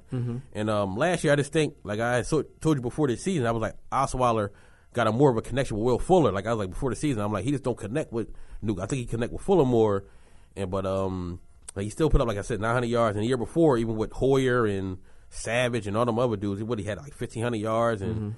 But, yeah, man, Hopkins, the way he goes up and get the ball, he 6'1", but he play like he about 6'6", man, the way he play out there. Yeah, that's why I said his man. attitude. Yeah, his attitude is crazy. He only 24, man. He's still young as hell. Absolutely. So he got ways to go get better, like I said, with Watson now, with Miller, with the other guys around him. I think he, especially he in line for a contract extension, so I think we're going to see a big year from Hopkins, man. But he at number 6. Hey man, well listen, like I said, I couldn't argue with you too much, man, because I know you said that's where we're gonna disagree, man. He was kind of leaning, he was kind of leaning like I was gonna protest you, but I actually got Dez Bryant at 6. Oh, you know what I'm saying? yeah, that's why. Yeah, that's what I'm saying. So you had him at 7, I had him at 6, and you put Nuke at 6, and I had Nuke at 7. But one of the reasons why I kept Nuke at 7 also was because Deshaun Watson is going to take a time to adjust with him too. That's true. You still got to respect the curve that's coming in. Dez Bryant got Dak Prescott for a second year. You know what I'm saying? Dez Bryant is probably more healthier right now going into the season than he's ever been. He's also more determined than he's ever been because he hears the whispers and everything else. You know what I'm saying? Folks is sitting there taking away from his game. And he plays with that chip on his shoulder. Not to mention, I really believe, for the same reason why you said could possibly take away from his game, I think having Ryan Switzer underneath and Cole Beasley underneath that's going to really tear teams apart in the middle is going to open up things up top for Dez. You know what I'm saying? And I think that Dez is a better big play wide receiver than Nuke. You know what I'm saying? And again, if you look at the second half of the year, Dez Bryant turned up, especially going into the playoffs. You know what I'm saying? That Lions game, man, 3 touchdowns and threw 4 touchdowns. You know what I'm saying? I just think his going into the second year with him and Dak Prescott, man, having a full offseason together too, in this offense. But again, like you said, and I pulled them down to 6 because I do believe, you know what I'm saying, I definitely see him going for more games, you know what I'm saying, and giving me, injury-free season, you know what I'm saying? Yeah. Like, so I definitely need to see him get back. If he's injury-free, then he's back up there in that top 4 discussion, period, you know what I'm saying? Because that's the type of capability he has. But again, he's there at 6, you know what I'm saying, because of those same issues that you discussed, man. So yeah, I agree with you there, bro. But we just had him at 6 and 7. You know what I mean? So the list's been pretty much the same. So. Yeah, I'm about to say, the list really been the same pretty much. So we might even be, I don't know, we might not be here. For 5 for me, I got AJ Green. I got AJ Green. AJ Green, had a big injury last year. Not sure really how much it's really going to affect him, but he's still one of the best wide receivers in football for sure. Definitely got size, speed, beautiful route runner. Man, the dude really can great do hands. great hands. I mean, he literally can do everything, and he's a guy that teams really gear up to stop and just can't stop. And he does it with Andy Dalton, who I don't really, he's I don't even think Andy Dalton is top 15 right now. But yeah, man, AJ Green just does it all, man. But I'm a little scared, man, with the injury. I got to see how he bounces back from that. And then I wonder too, is kind of like the book out on Andy Dalton, just because Andy Dalton he's a bus driver to me. You know what I'm saying? But I do think with the addition of Ross, it's going to help AJ Green as well. Mixon, you know what I'm saying? And mixing, right. Giving them back a real solid run game, which really might effectively open up a lot more opportunities for AJ Green, man. So yeah, man, I got AJ Green, man. That's my 5th back. Wide receiver. Yeah, my fault. Okay, number 5 for me, I got Mike Evans.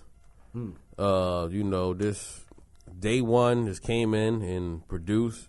Big physical guy, not the fastest. Route running is not the best, but if you need it, throw it up. He gonna get it, man. You know what I'm saying? He touchdowns. He can do it all. You know what I'm saying? And it's hard to cover that guy, man. It's what he about 6'5", just about 230. And still fast. Yeah, still got he's not the fastest dude, but for his size, he's fast. You know what I'm saying? Like right. Long strider. He get up on the long strides. But yeah, I got Mike Evans at 5. On the 4, I got AJ. Like you said, the injury, but prior to that, he came in the league as the number 1 guy. And cooking it. Just was top, from day one. You know what I'm saying? Didn't have, like, a lot of other dudes, like the Dez's, and they had other guys around him that was, the guy before they got there. He ain't had nobody to lean on. It was just him from the rip, him and Andy Dalton, and it's every year he's consistent, man. Clean hands. Route running, speed, size, go up and get it. He literally can't do out on the field, man. But yep, number 4, AJ Green. We just got to see how he come back from the injury. But I think he's gonna bounce back. He had a baby last year, so mine probably was somewhere else, probably more so worried about his son and all that. But I think he's gonna come back this year. And his wife is dope too, by the way. Yeah, she is like a songwriter. My wife love her too. Yeah, I know she like. I be seeing on Instagram here and there, man. They got a dope relationship too, man. The way they are with each other, man. They wedding was dope too, but. That's like so non-sports, but yeah, hey, listen, you get a little bit of everything here, man. You know what I mean? Yeah, we can talk about everything, but number 4, I got AJ, man. I got you, man, and that's not bad neither. That's definitely not bad having AJ there, man. But to the point where you were saying he really ain't had nothing around him or nobody else, was the guy to learn from. I'm just saying sometimes too that's to a wide receiver's benefit because sometimes they get all the targets too. You know what I'm saying? Yeah, true. But no, he's definitely like I'm just skill set wise. I'm not. That's not a knock, but I'm saying sometimes that can work for wide receivers too because it worked for a guy like Landry too in Miami. You know what I'm saying? Like he really gets like everything thrown to him. You know what I mean? Which is why he finished with 97 catches. You know what I'm saying? Like every year, even though he can play too. But he ain't in the top 10 for me. But number 4 for me, man, I got Mike Evans at 4. I think the arrow's pointing up for Mike Evans. Deshaun Jackson is there now. O.J. Howard. You also got O.J. Howard there, tight end, which means Mike Evans gonna see more one-on-one coverage. And I think that potentially it might take away a little bit like from the yardage. You know what I'm saying? So you might see him somewhere around like 1,100 yards, 200 yards. But what you will see. I think his touchdowns are going up. I think you're going to see him in double-digit touchdowns for sure. I definitely like him, man. And, I was arguing actually at one point when they first came in the league, I was like, I like Mike Evans actually over Odell. You know what I'm saying? And I think Jameis Winston still got to polish his game. And, and I respect. Took me interceptions. Yeah, I'm about to say, yeah, he definitely high interceptions, man. And so, but I definitely think Winston should improve with those people around him. And I think that, again, Mike Evans going to see more one-on-one coverage, and that ain't going to bode well for secondary. So I got him at 4. Number 3, I got Odell Beckham. And I think you pretty much will agree there. But I got Odell Beckham at 3rd, man. The dude is just, man, as questionable as he is off the field, man. On the field. I mean, listen, I have yet to see such an enigma at the wide receiver position, or just with any athlete, polarizing athlete. I mean, this dude plays like he is Mike Tyson on the football field, like killer on the field. I mean, he do his crying and he go through his antics, but I mean, he's a killer on the field, dog. He really is. Like, for him to be like 5'11", you know what I'm saying, barely touching 6 feet, and just how he get open, his quickness. I really think pound for pound, he may be like most talented. He really might be one of the quickest players in the league. You know what I'm saying? Just his footwork is ridiculous. You know what I'm saying? Like, time, speed, and everything else is one thing, but his game speed is just on another level. He gets the ball in his hands, and I know one of the issues he has, man, is the tantrums he throw. He is passionate about the game. I think that's why him and Dez Bryant love each other so much, because they both like throw fits every now and then, and Dez understands him and all that kind of stuff, so he defends him. But he does need to channel that, man. He has to grow up, man. He really has to grow up, man, in the middle of those games. But the dude can flat out play, man. His hands is crazy,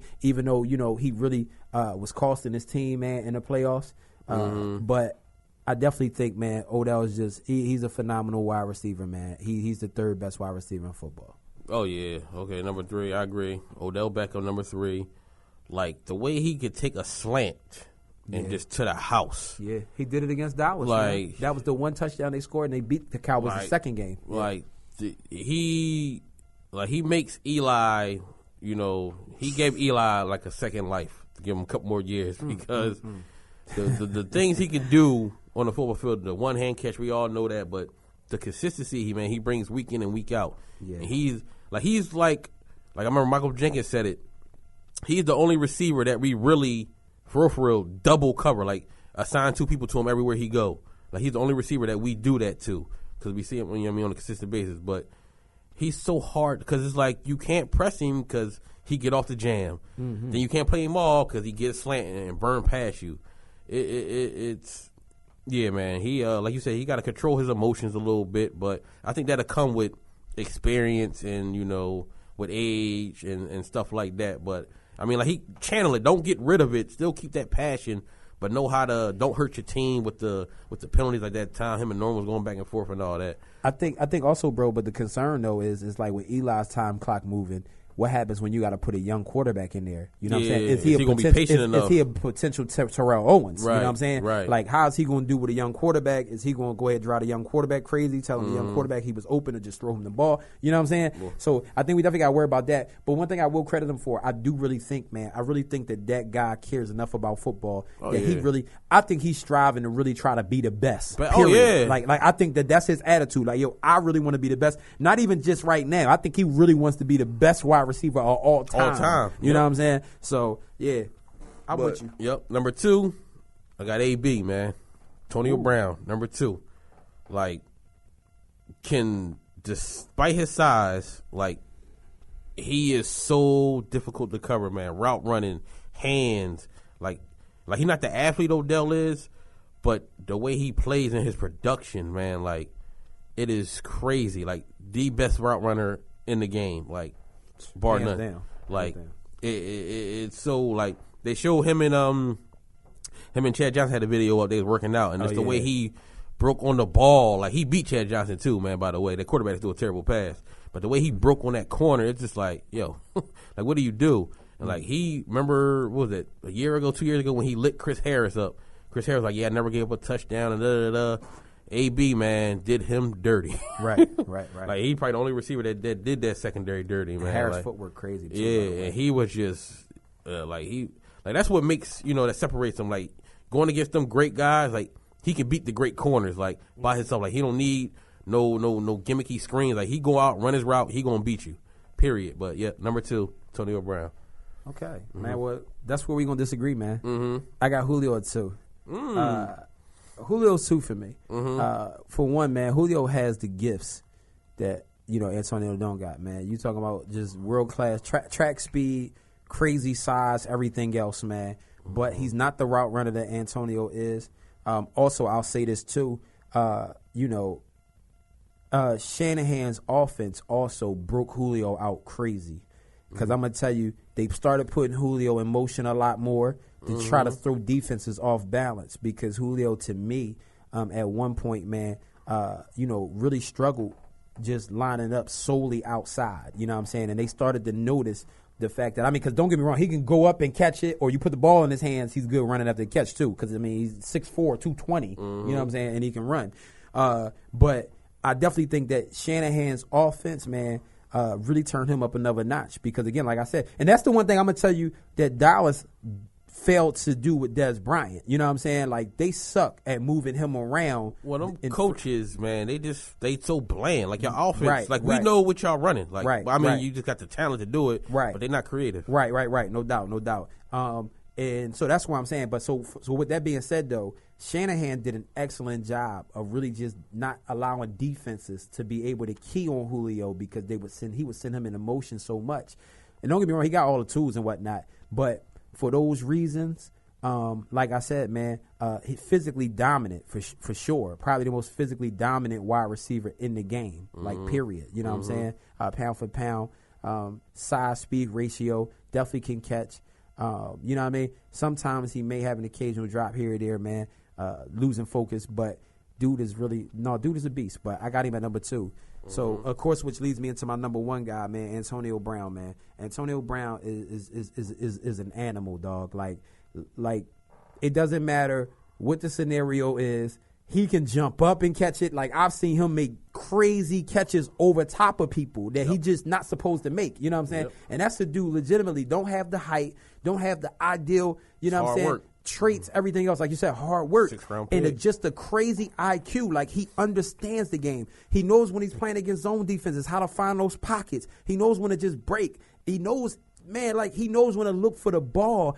And he's unguardable. Like, you can put him in a slot, you can put him outside, and it just don't matter. You know what I'm saying? Like, again, as a returner, you know what I mean? He impacts the game. He'll run the ball. You know what I'm saying? You go ahead and give him a reverse. Like, with the ball in his hand, man, I just feel like he's more dangerous than Julio Jones. And again, he don't do it with he doesn't have the size. Like, the arguments you make for Russell Wilson. You know what I'm saying? Like, this guy doesn't have premium size, everything else, and he keeps plays alive, everything else. Like, this is what Antonio Brown is the epitome of, like, at the wide receiver position. So I just think for him to be doing that, man, at his size, where even when those guys go out, so like you lose a Martavis Bryant and everything else, you lose whoever else you got there, wide receiver, and those guys just don't do nothing. You know Antonio Brown is going to get the ball, and teams still can't stop him from finishing with 14 catches and 140 yards. Like, you know what I'm saying? He's ridiculous, man. So, and that's another area that could, you could split hairs when you debating who's, 1 or 2 with them. You know what I'm saying? It's kind of like the running back position.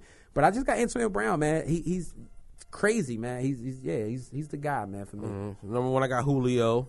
Like, and to touch on what you said about, the coaches moving him around, that's, he get credit for that, to be able to do that. Like, maybe some receivers can't, line up in the slot, line up outside motion, still run, get the pass, locate the ball from different spots. You know what I'm saying? And like we said also, like, about Russell Wilson, but we also put, Aaron over him because he's more gifted. I just think it's certain things that Julio will be able to do, like his catch radius is just because he's bigger than Antonio. You could just throw it up higher, and he'll still be able to come and get it. Like that Super Bowl catch he made, man. Like, that might have been the greatest catch in Super Bowl history if they would have won that catch he made on the sideline. Like, I still don't know how he caught that joint. But, yeah, the size and speed. He finally put it together. Like, for years we always talk about, Julio Dez. We like, we take Dez because Julio really never really clicked. But I think he eventually clicked last year, man. I think he put it all together and became a complete wide receiver. And just with his athletic ability on top of that, refining everything, I just think you can't say nobody's better than him, in my opinion. You know what I mean? But like you said, it's splitting hairs. Like, these 3 wide receivers, like the 3 running backs. Like, you can even say Odell's the best. I'd be like, I disagree a little bit, but I wouldn't give you a crazy argument about it because all 3 of these guys are just on another level, in my opinion, man. Just from the athletic ability, hands, route running, just the way they teams game, playing for them, and they can do everything. Like, I just think it's those 3 wide receivers and everybody else. But That's interesting.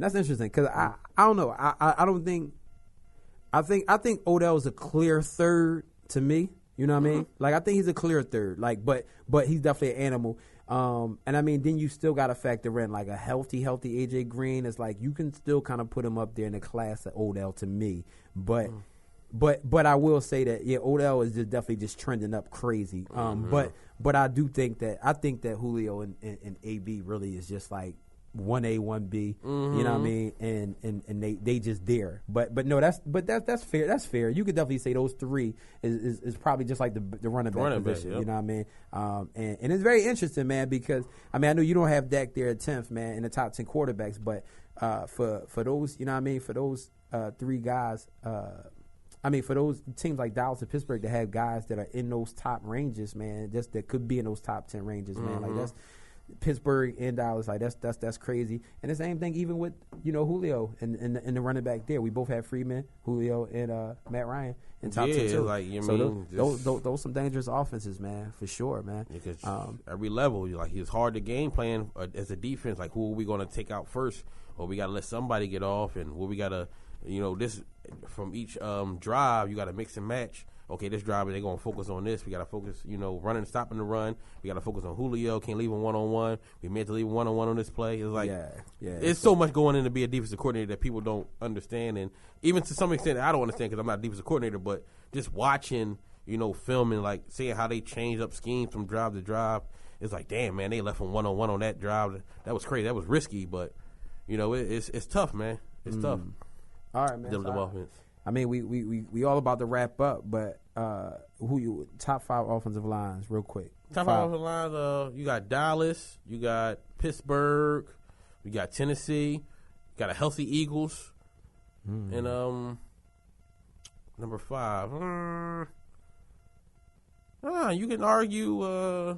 I like Green Bay line is pretty decent. Well, I don't know now they lost Lang, but with the Detroit got a nice line now because they added the guards. So you can put Detroit up there. I would say Detroit right now on paper. Wow, interesting. I got Dallas. I got Oakland. Oakland. Yeah, I'm sorry. Yeah, remove. Yeah, Oakland. I forgot about Oakland. Put Oakland in the top 5 and take out Detroit. Like I said. Yeah, I got Dallas. I got Oakland. Chicago definitely got good offensive line too. Yeah, they did. I got Dallas, Oakland. I got Pittsburgh. You definitely got I got Tennessee. And I don't know. I think 5 would probably go between either the Bears or the Eagles. And the reason why I would say that is because where the Bears are strong at, the Eagles aren't as strong at. But at the same time, I like, healthy, just healthy and non-suspended Lane Johnson. Him and just Jason Peters is getting older, but he's still getting it done, right? Still getting it done and still playing well. So I think that, on the outside, the tackles, man, the Eagles got, one of the better tackle tandems in the league. But yeah, so I think it would be a toss-up between those two teams for 5th for me. But yeah, those will be my top 5 offensive lines, man. And it's crazy because those 3, man, are young offensive lines too, man. Dallas, Oakland, Tennessee, Pittsburgh, definitely, man. Pittsburgh, definitely, man. And again, man, they all got good running games, man. And we'll see what Marshawn Lynch does in Oakland. Yeah. Old man Lynch. Yeah. Also, we picked up Blunt today. Fans was talking about it, but I didn't think we was going to go that route, but I think that's a solid move, man. I think you solidified the offense with that because you got, it's not, I'm not saying we are elite, but it's an offense now that really don't have a weakness right now. You can't point and say, oh, well, that was the one weakness we had. Like, who's it going to be their running back? Now I think you got Blunt. He could be your first and second down guy. Got Sproles out there. Got Smallwood coming, and you can see what Pumphrey can do. Got the receivers, got the tight ends, got the offensive line that's healthy. I think you got a complete offense now where it's like, okay, teams now have the game plan like, okay, what are we going to do? So I think that was a good move for us, man. You know what I'm saying? I think it was a solid move, but, they say there's no weaknesses. I will say this, because you still got positions where the jury's still out. Like, Blunt hasn't really been good anywhere else outside of New England. No, he was going to Tampa lately. But I mean, but then it was like he was going to other teams flopping, and then he would go to the Patriots here and there. They would just sign him like, they like, yo, we need a running back, come on through. So I mean, I mean, again, I definitely think it's a solid pickup because I don't think y'all really had a goal line threat like a bruiser at all. So he kind of came in and just really helped kind of be part of the rotation. So I still think that a lot of it's going to depend on group. Yeah, I still think a lot of it's going to depend on Smallwood, and you don't really know what you got in him, but. I also think, I mean, again, like the quarterback position still got to prove itself. I think, not for nothing, I think Wentz flashed talent, but still had a very average year. You know what I'm saying? Just, that goes to the talent around him. I mean, but again, at the same offensive line. At the same time, though, we still saw a lot of questionable throws out of him. You know what I'm saying? At the same time, he still flashed talent, but until, again, like going into the season, you know what I mean? Like he still had an average year. You know what I mean? Like I said, he showed he can make throws. He showed he can make some plays.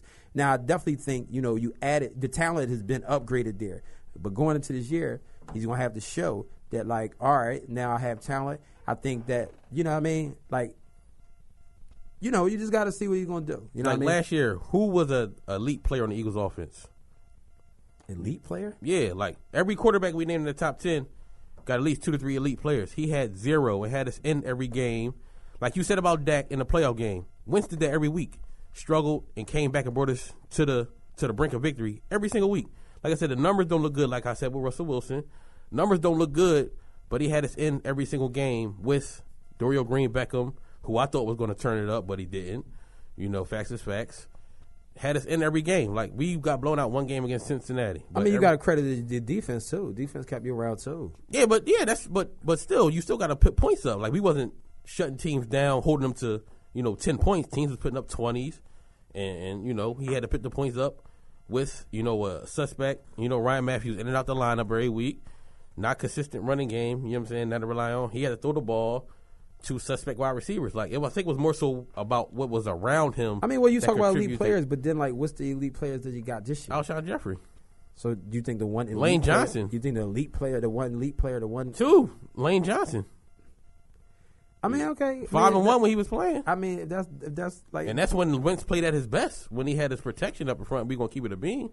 That's when he looked like, when they said pre-snap, Peyton, pro-snap Aaron, when you had Lane Johnson at 5-1. What's his name? That Baldinger was no, that's what Doug Peterson said. I mean, yeah. I don't listen to nothing Brian Baldinger say anyway, man. But Doug Peterson is supposed to say that. But I'm gonna say this, man. No, he ain't supposed to put that type of praise on no young boy, man. I'm gonna say this, man. Again, like I said, I think he got everything you want in the quarterback, man. But at the same time, too, you know what I mean? I think teams adjusted to Doug Peterson's predictable play calling as well. And Wentz, again, they forced Wentz into a lot of difficult decisions, man. So, again, I mean, and he also showed a lot of risky habits, too. You know what I'm saying? He played gunslinger style. You know what I mean? And, again, and that's just what you got to wait and see the next year. But I'm just saying, like, again, not to say it's not a weakness. I wouldn't say that his running game still not a strength. I think Wentz got the talent. Don't get me wrong, and I think that absolutely. I think Alshon Jeffrey should play well, but but again, I still just feel like, to me, I don't think you got to run a solid running game. I really still don't think a solid running game. I think you got everything you need from a running game. I believe, like, not to be. Like I said, Smallwood didn't show me nothing last year, so I don't even. Well, he didn't get the opportunity.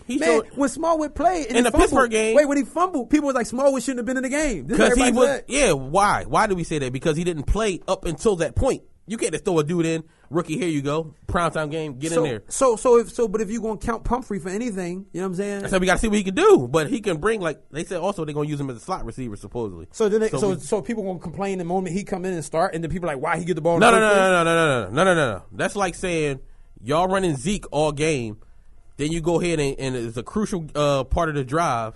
And y'all go ahead and pick Dunbar in. But that's the running back position, though. We're not sitting here talking But he's a rookie on a prime time. You don't do that. Like, that's just some things you can't do, man. You can't throw a cold dude in and when you up 10 points. Dallas did the same thing with Lucky Whitehead, who I'm not a fan of anyway. But he's a rookie. But they did the same thing, though, man. And he barely plays, though. But I'm just saying, he's a kick returner, and he gets in there, and they use the same darn jet sweep, which I hate with him. Watch Smallwood against Pittsburgh. He produced. Watch him against Seattle, one of the top defense. He produced. Watch him against Atlanta.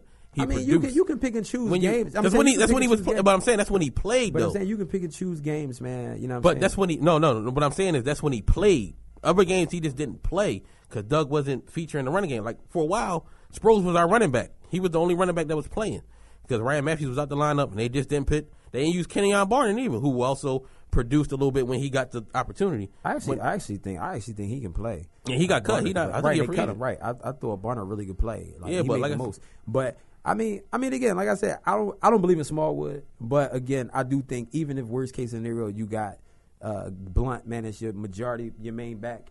I really do think that he can just be a solid vet. You know what I'm saying? I just still don't think that.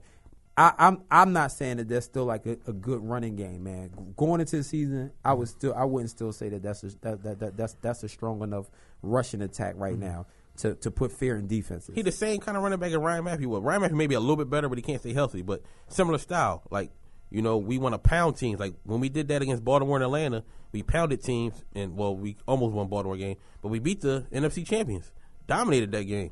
When you want a powerful running game, when Doug want to lean on it, you got that there. Yeah, but see, that's the thing, though. Then it's like a lot of variables because again, like I said, you could play that argument with a lot of different teams, a lot of different players, everything else. Like when you want to do this, or if we doing this, or when this guy did this, he did this with this potentially time. The question is like, again, now going back to that, what Doug Peterson is going to do? What is his? What type of identity he's going to create? You know what I'm saying? You saying when you want to do this, when you want to do that. Like all that goes into year 2, and I'm just saying at the same time, one of the weaknesses is head coach. You know what I'm saying? Yeah, but that's not. But you was talking about Carson Wentz. You can't put that on Carson Wentz. But I'm saying at the same time, again, what he produced. And again, like he had negatives as well. And I think Eagles fans only see the one side of it where they're like, oh, but he did this without wide receivers. But at the same time, there was plays where he ignored guys when guys were on open reads. When guys were on open reads, you know what I'm saying? Now I didn't bring every quarterback does do that. But at the same time, he also a lot of times, man, mechanic sloppy. He made terrible throws in a lot of games too. Made through passes where he just took chances with anything. And I'm just saying, no chance. But at the same time, Jeff, but you saying he coming back? Y'all gonna be behind in games this year too, and gonna have to come back. That's how you figure our defense got better. That's the NFL. Our defense got better. So you're saying the Eagles not gonna be losing games? They're not going to come back in games? Not every week like it was last week. Last year. Okay.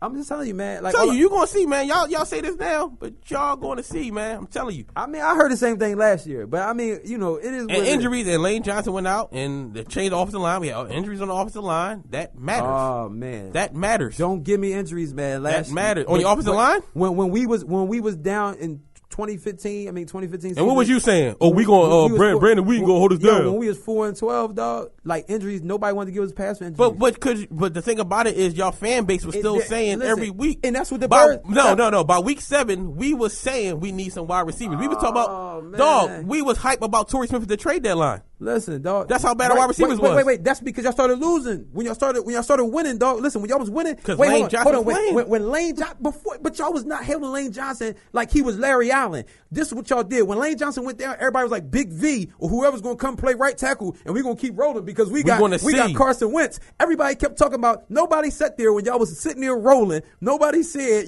when everybody was about Wentz this, Wentz that, he's way better than Dak. All this and all that. When y'all was riding that train, nobody sat there and said we lost Lane Johnson, season over. Now all of a sudden y'all gonna sit here and tell me a damn right tackle, because even with you saying y'all wide receivers stink, y'all said the same wide receivers when Lane Johnson was there. So you're telling me that the right tackle, literally, this guy made that big of a difference, even with the bad wide receivers. Because you got a max protect now, which means less wide receivers running into the route. Number one, you also had 2 games. Hey man, you also had 2 games when your right guard, right before the kickoff, said he couldn't play. That's like you saying we doing the episode tonight. I'm gonna call you 45 minutes. Yo, you gotta do the show with Just. Bro, your coach and your quarterback got predictable late in the season. How? Because we could. It was nothing we couldn't do. What was you supposed to do? With the and right we were tackle, still in games. Even with the right tackle, and we were still in games. Your coach and your quarterback got predictable. And we were still in games. I mean, in games, dog, it's parity in the league. So teams are always in the games. Games are close in the NFL nowadays. Nobody blows everybody out every week. Only people do that is the Patriots. That's it.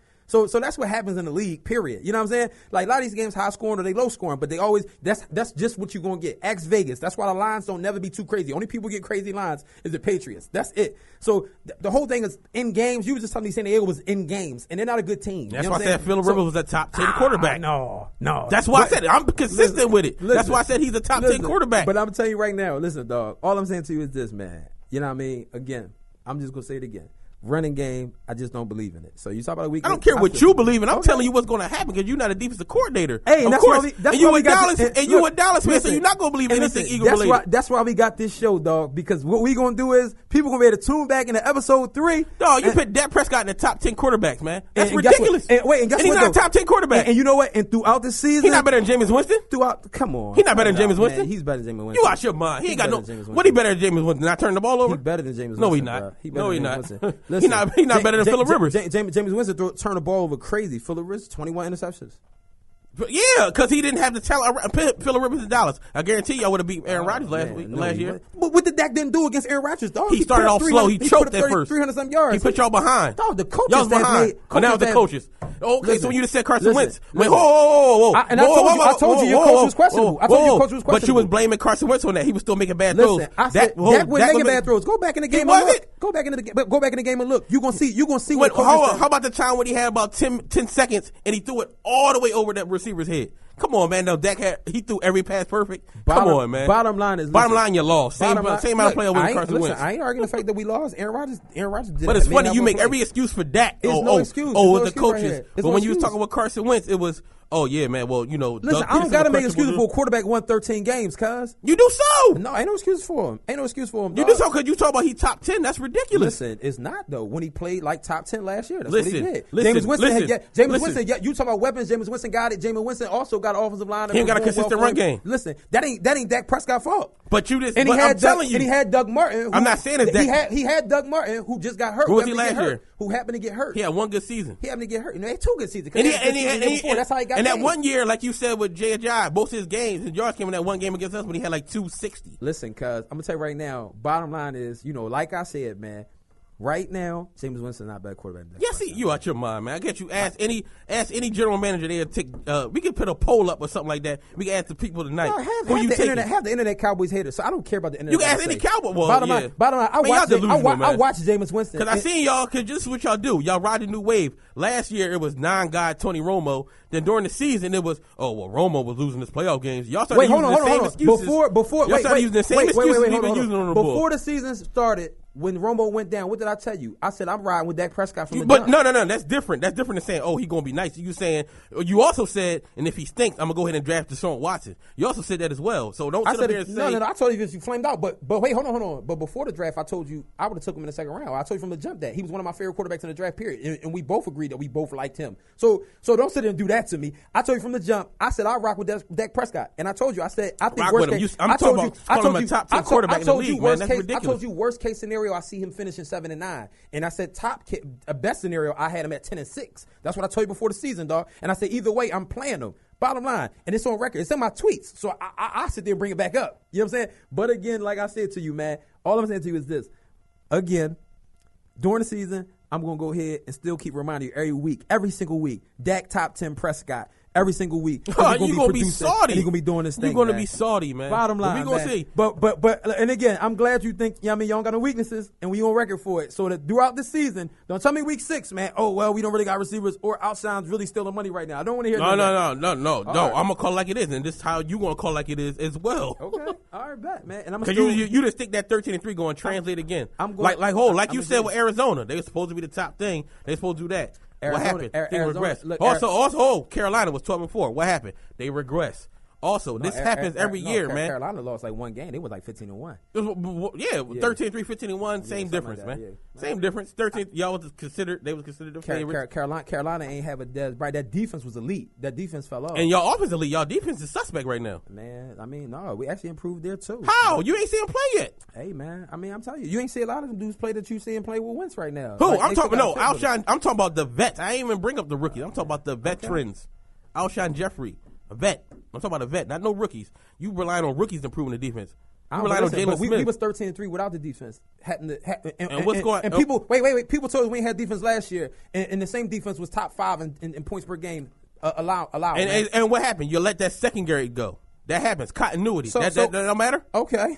So y'all lost a lot of continuity. But y'all said the secondary was garbage coming to the year. But remember, also, 2008, our best defense we had, it was garbage linebackers, but that was the best defense we had.